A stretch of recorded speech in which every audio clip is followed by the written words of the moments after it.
Hello. Welcome to the ATX Pest Podcast, Episode 10, Pest Breeding Sites in Harborage Areas. So, it's probably one of the most overlooked aspects, areas of service that most of us pest control companies tend to overlook, which is extremely important. Matter of fact,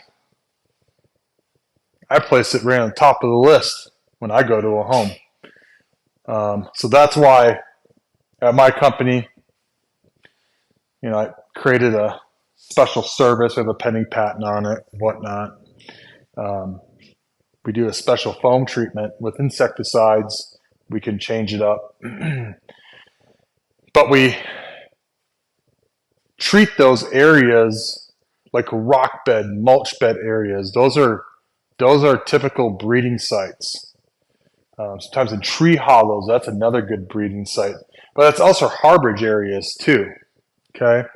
Wall voids. We have foamed inside wall voids at times for certain issues. It's a good application. It just depends on what it is. Sometimes there's a better call.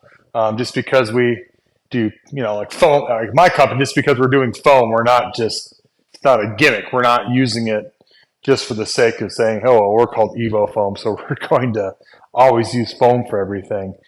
We like to because it's very effective, but at the same time, we do all the traditional things the other companies are doing well too. Okay. So, and that's the important thing to understand is that what's the old saying? There's many ways to skin a cat, and that's, there's definitely a few ways to skin a cat when it comes to doing pest control and every step of the way. Meaning, there's different preferences on how to treat certain, just doing service in general, different types of equipment. People have different sprayers. People choose different insecticides that they utilize. Everything's, pretty much the same, but, there's some different options out there, and some folks like different things. Obviously, I use a lot of foam. Not hardly anybody does that. I'm one of the only companies that do that, probably in the whole U.S. for crying out loud. But some companies use it for subterranean termites in the wall voids. Quite a few do actually, because it's one of the most effective treatments. If you have wall voids, termites in your wall void, how are you going to contact them? Well, if you use foam as a carrier with the termiticide, they're harboraging and feeding on those walls in there. You're able to literally fill that wall void up and carry that termiticide vertically.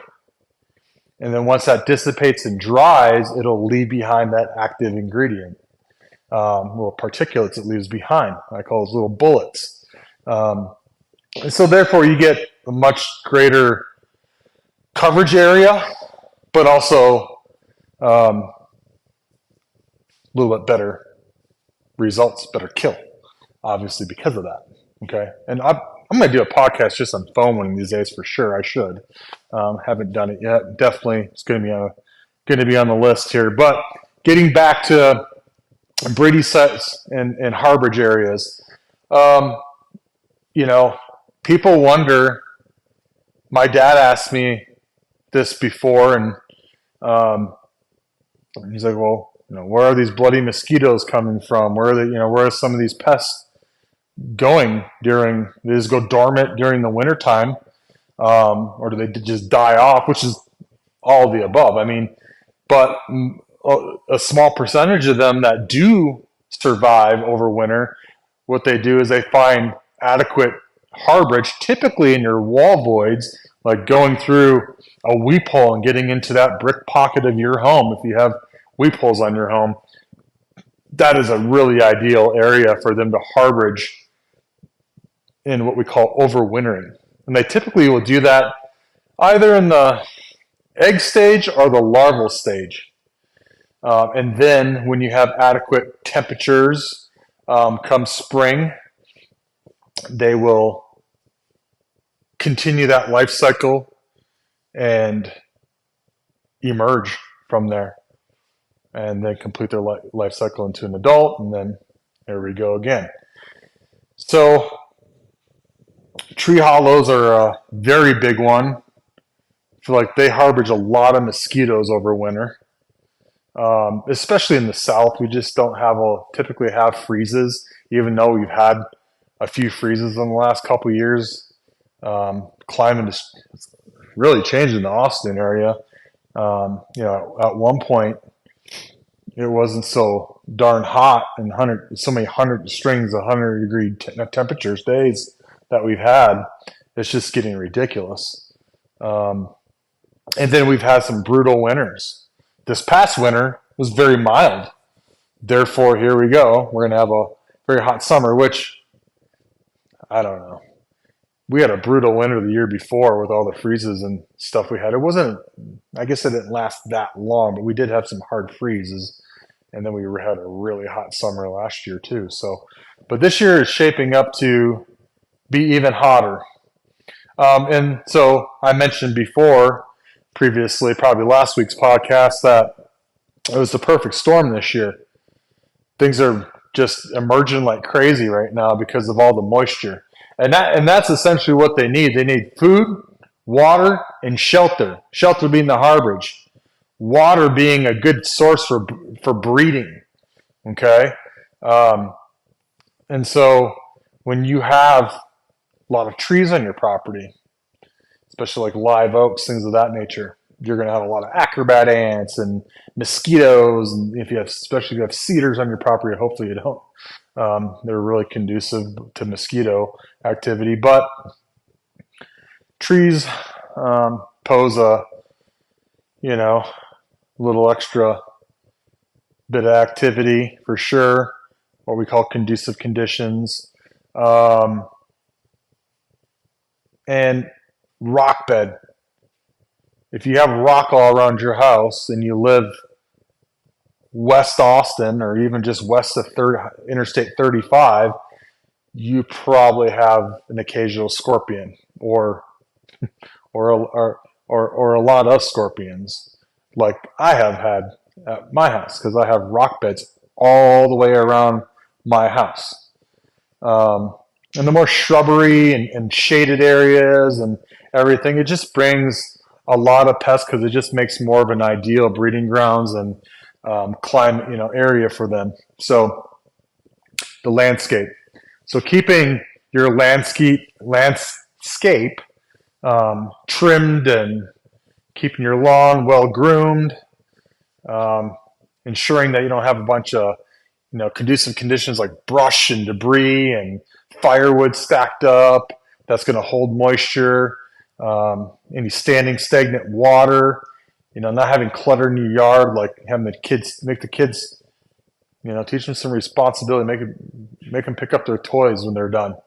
I don't care how old they are. Do it with them. Show them that you're doing it. Because what's going to happen is you leave some of these toys over there outside for a couple weeks. Well, we had a couple of rains, and then you have a little bit of water. Now you got mosquitoes breathing like crazy, and Timmy's little race car or something like that. So that becomes a breeding site. Okay, so it's really important to not have excessive mulch. That can be harborage inbreeding because of the moisture and the decay, which leaves a food source, and a lot of insects are going to be drawn to that because it's just a perfect situation for them, and therefore you're going to have more scorpions, spiders seeking out their prey, which is the other bugs that So it's really important not to have layers upon layers of mulch. If you're going to mulch your yard every year, or pay someone to do it, be sure they do it correctly, or you do it correctly yourself. Remove the old mulch. All that's going to do when you put new mulch on top and do it the lazy way, or they do it the lazy way, put it on top of the old mulch every year, well, over time, you're creating layers, which is going to bring more decay, which is going to be a food source for a lot of pests, and ultimately is going to bring a lot of moisture, which just makes an ideal situation for them to breed. And you're going to have an influx of bugs around your house, period. So that's important. If you have a pest control company, make sure they're dusting your weep holes if you don't have them sealed up. And I don't mean sealed to with like foam insulation or sealing them up tight where the walls can't breathe, because you don't want that. You need to be able to have them breathe, because you need to be able to have moisture escape those wall voids so you don't have any issues with that. That's what they're designed for, especially if you ever had like a plumbing break inside your walls. It'll allow that excess water to exit the walls. Okay, so it's really important to keep those breathable. And the way you do that, they have different types of. We use a roofing material at my company. It works extremely well. It doesn't tarnish. It doesn't. Copper mesh is one of the more common things that's used. Sometimes it can look ratty and wires kind of stick out. I don't like that for aesthetic purposes. And that nice copper finish, it looks great for a first month or so, and then it loses its copper finish and it'll tarnish. Which it's not horrible. It's definitely one of the better choices out there, but there is some better choices. I believe that what we use works better than that. So it just from an aesthetic purpose as well. It looks good. It's black in color and it just kind of shaded darks in. You can't even notice that you really did anything in there. It actually looks good. So there's a couple different options. They have some companies might do little inserts. That tends to be a little bit expensive and they're difficult to work with. And I like the idea. It's just a lot of work, and you can't always seal up every weep hole properly with those. So I don't like those for that aspect. And it's just a way to keep the cost down for the customer and ourselves, of course, as a business. So we like using the mesh that we use. It's in the roofing. It's called Cobra Mesh, actually. I don't mind mentioning what it's called. They sell it in big rolls. And it's like a vent mesh for soffits. It works extremely well. I believe it's called Cobra Mesh, but it works quite well. So we do that. We seal up our customers' weep holes all the time for them. Sometimes we do the garage corners, but usually now what we're doing now is actually doing rodent-proof garage door seals for the garage doors. Which help keep rodents from chewing in the corners and helps keep a lot of other pests from getting in there. And then we'll actually use Quikrete to seal up. So there's ways, and like I said, you might already have a company. You might like the guy or gal that you have coming to your house.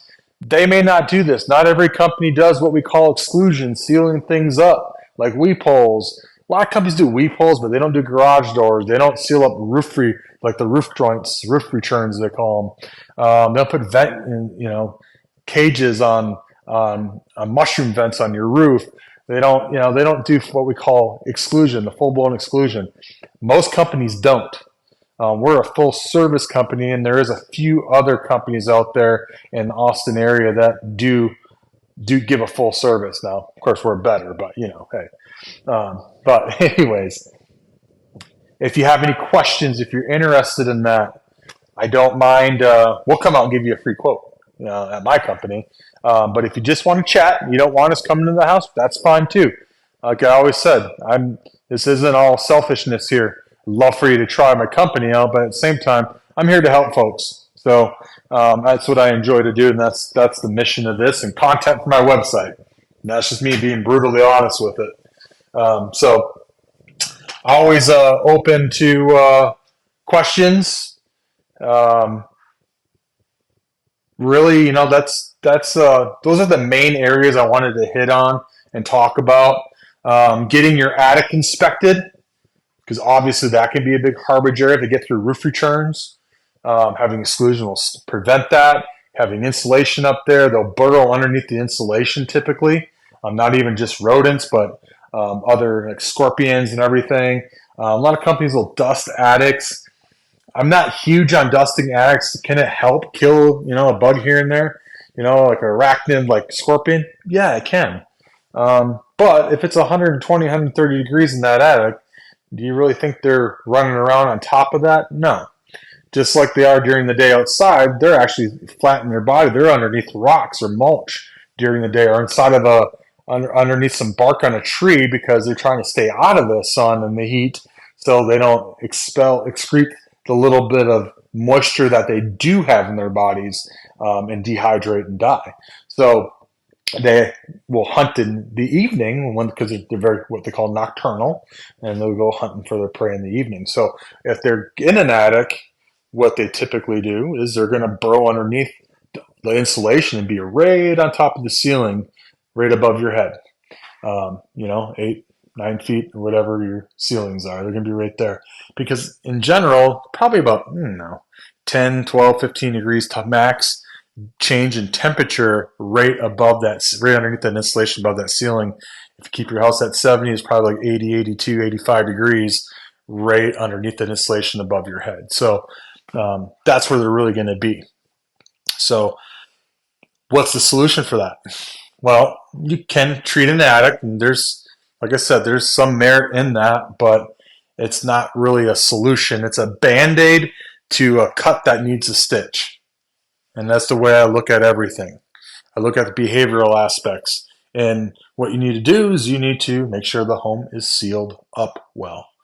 Prevent them from being able to get in the first place as best as you can. It's going to limit that chance of activity. So anyways, I really appreciate y'all tuning in. If you have any thoughts, questions, concerns, anything, feel free. Give me a call. 512-588-2998 or email me at Damian, Damian, at Evo, foam, FOAM, pest, PEST.com. Y'all be good.